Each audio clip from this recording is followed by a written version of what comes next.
All right, let's talk about private equity governance. Now, I know what you're thinking. Governance sounds a little dry, maybe something you'd find in a dusty textbook. Forget all that. Today, we're opening up the insider's playbook. We're talking about a high-stakes operating model that is built for one thing and one thing only: radical transformation. So let's start with this number, 50%. Just let that sink in for a second. Before I tell you what this is, just think. In the world of high finance, of corporate takeovers, what could this possibly represent?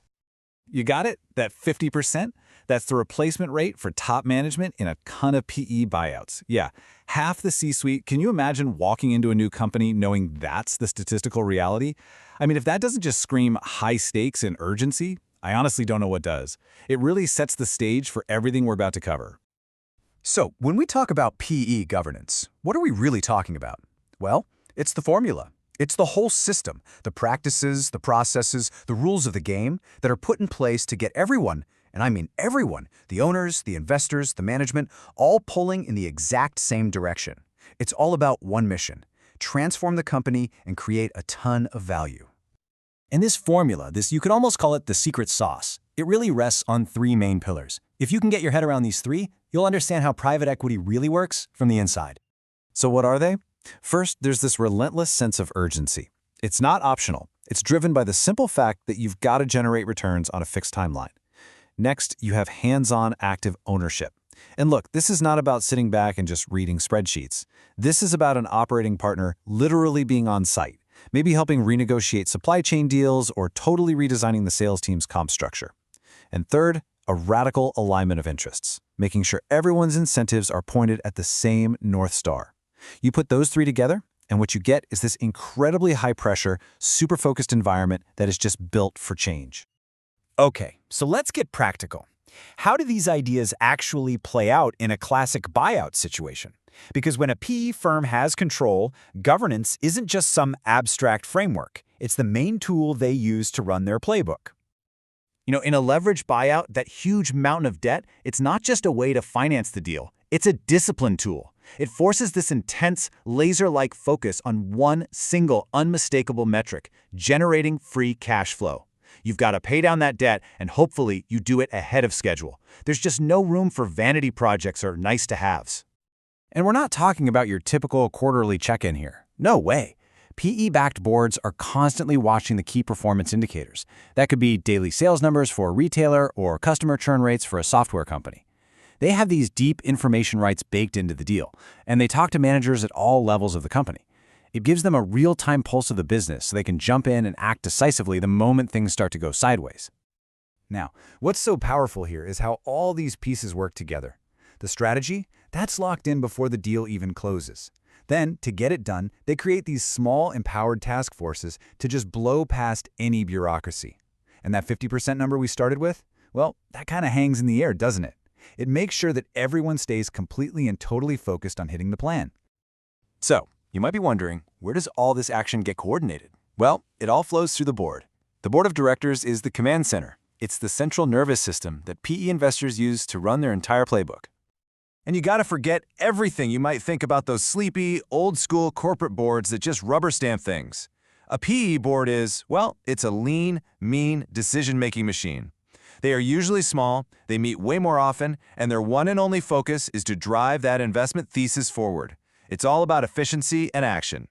And this table just lays it out perfectly. You've got the PE investors, the deal partners, the operating partners, setting the grand strategy. Then you bring in independent directors, not just for show, but for their incredibly deep expertise. Think of someone like Lou Gerstner, who after that legendary turnaround at IBM, sat on a Carlyle Group company board to lend his know-how. And finally, you have management, the CEO, the CFO, who are the critical interface, the ones responsible for execution. Every single person in that room has a very specific job to do. But what happens when the PE firm doesn't have control? Think about venture capital or growth equity deals where they're investing in a founder-led company. The playbook has to change completely. This is where the game shifts from brute force to, well, finessed influence. So here it is, the crucial difference. Buyout governance is built on control. You have the votes, you can make things happen. But minority governance? That is all about influence. You can't force a decision. You have to persuade the founder or the family that owns the business that your way is the right way. And that, well, that changes everything. So how do you influence without control? You get smart. You negotiate for specific tools right up front in the deal. You get a board seat, maybe two. You secure veto rights on huge decisions, like selling the company, but you use them like a nuclear option, very, very sparingly. And this is critical. You negotiate exit provisions, like drag-along rights. What's that? It means if you, the minority investor, find a buyer for the entire company, you can contractually force the other shareholders to sell right alongside you. It's your ultimate insurance policy to make sure you can eventually get your return. Okay, so we've looked at both sides of the PE governance coin, what you do with control and what you do with influence. Let's boil this all down to the key things you need to remember, plus one final insider pro tip. So as you think about your own careers, where do you think this incredibly powerful idea of hands-on governance actually came from? Is this some newfangled financial engineering from the last decade? Not even close. And here is your pro tip. The legendary academic Michael Jensen was writing about this all the way back in 1989. This concept of active ownership, the simple idea of owners getting their hands dirty to shape strategy and drive real change, isn't new. It has been the absolute bedrock of the entire private equity industry since the very beginning.